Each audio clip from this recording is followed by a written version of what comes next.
you're so right. But this is the thing that aggravates me the most. These slave-minded individuals are they're literally barely sentient individuals.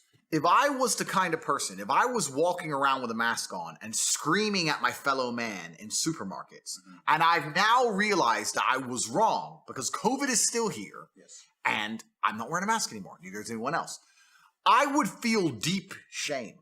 I would be apologetic. I would literally be saying to the world, I can't believe they fooled me like that. I don't know who you were, who I was yelling at in the supermarket. You were smarter than me. I made a mistake. I'm sorry. They fooled me. They tricked me. These people don't even feel shame. They don't even feel sorry. They don't even sit and go, wow, they made a fool out of me. It doesn't even cross their minds. They're on to the next thing now. Slava Ukraine. Next thing. They don't give a shit. And it's just truly amazing that they can destroy someone's life for 3 years and then recruit these people to go out there and push the agenda for them. And all the people who were tools of an agenda, now the agenda is over, are not sentient enough to sit and go, wow, they fooled me. I need to think more carefully next time they try and fool me. No. They just continue with the programming.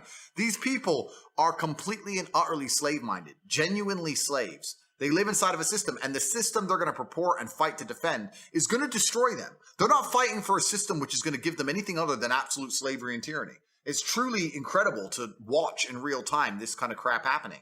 But these people are beyond saving, and obviously people like you and I stand up.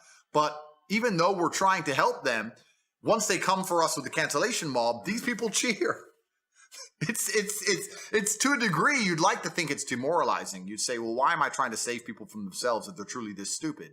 But the odd ones that you can speak to and the minds you can free kind of make it worth it. But yeah, there are so many people out there that literally have never analyzed their own life and decisions. I say this to everybody at home. When I still had Twitter, I used to do tweets all the time talking about all the influencers, including conservative right-wing influencers who were purporting and pushing the mask agenda. Yes. You need to fucking apologize. You can't just memory hole it. You can't just delete the tweet. I saw it, and the world saw it, and you know who you are. Say sorry. Say sorry. Say, I was a fool. They made a fool of me, and admit it, because if you don't admit your mistakes, you're going to repeat them.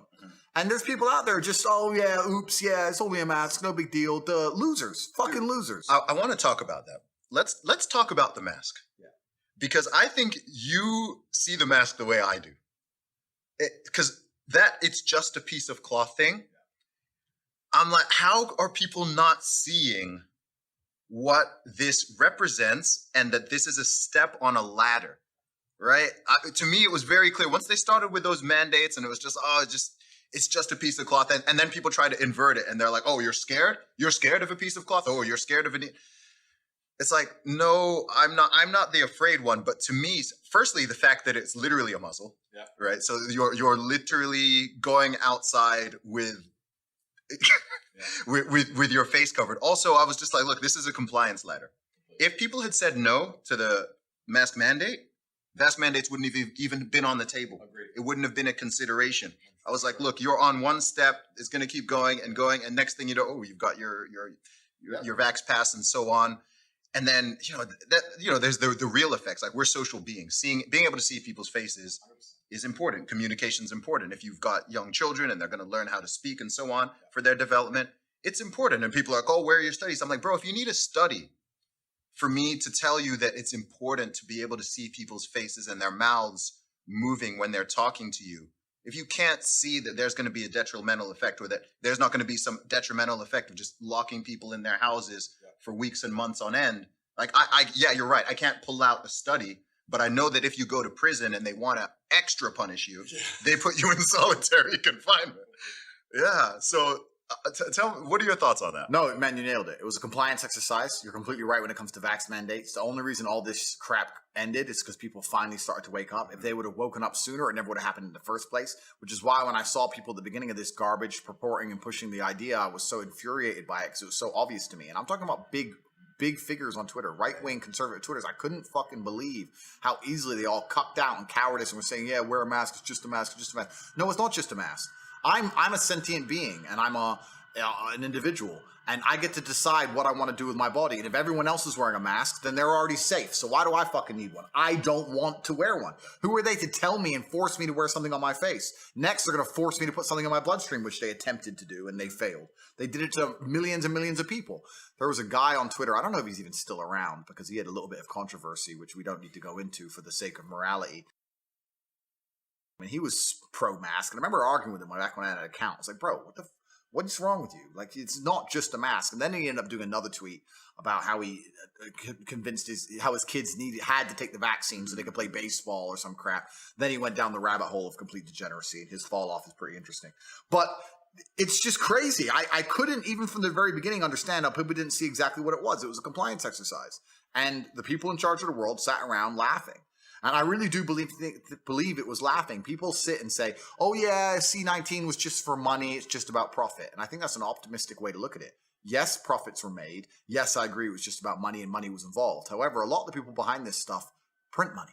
They don't care about money because they print it. They make it up. They type it into computer screens. So they're not interested in making profit because they can make profit anytime they want by affecting global markets, right? It's not about that. What it's about is control and power and ego. And a lot of the people in the world who were complying with this crap, who have never had any power or don't understand how the world works, don't understand that it is inside of human nature to constantly get an endorphin rush from becoming more and more powerful. This is why rich men want to become more and more rich. This is why people with fast cars want to drive faster and faster. It's why playboys want more and more girls. It's why that's just human nature. And once you've been powerful for X amount of time and your family's been powerful for as long as you can remember, and you're a billionaire or a trillionaire or whatever you are, the only thing that's going to make you happy and smile is to feel more powerful. So how do you do that? You tell people, put on a mask when you walk in the restaurant, take it off when you eat, put it on when you stand up, take it off when you sit down. This has nothing to do with medical science. This is just pure compliance. This is just ha ha ha. Watch them put it on, put it off, stand up, do the musical chairs. Look at these dummies. Yeah. It's funny. And people don't understand that, oh, it can't just be for that. They didn't ruin all those lives just because it's a joke. Yes, they did. Yeah. You didn't go to your parents' funeral because it was funny. You stayed in your house for months for no reason because it was funny. You lost your business because it made someone else laugh. That's all it was. People sat around in charge of the world and said, fuck them. Yeah. Let's have a game. Let's see how long this goes on for. Oh, it's been a week. No riots yet. Let's try again. No. A year. No riots yet. Let's up the game. Let's give them an injection. Let's make them all take an injection. Let's text them 7 times a day for an injection for something that has 99.9% chance of not killing them anyway. Let's give them something more. Let's mandate it. Let's stop them from flying. Wait, no riots yet. New variant. Yeah, no, now there's a new one. Now there's a new one. Watch out. Like, and people are just sitting there going, oh, okay. Like, it's truly, truly incredible. Yeah. Like, members of my family, some of them got the vaccine, whatever. I was like, look, you had a serious health issue. When you had cancer, you went to the NHS and they said, we'll send you a letter in 4 weeks. And you didn't get a letter and you had to call them and chase them and ask when your next appointment was. But they'll text you 8 times a day to get this injection. Do you think they really care about you living or dying? When you have cancer, they don't answer you. Like, how stupid do you have to be? And people would say to me, yeah, I know it's dumb, but I'll just get it. Yeah. Like, you know what else it is? I mean,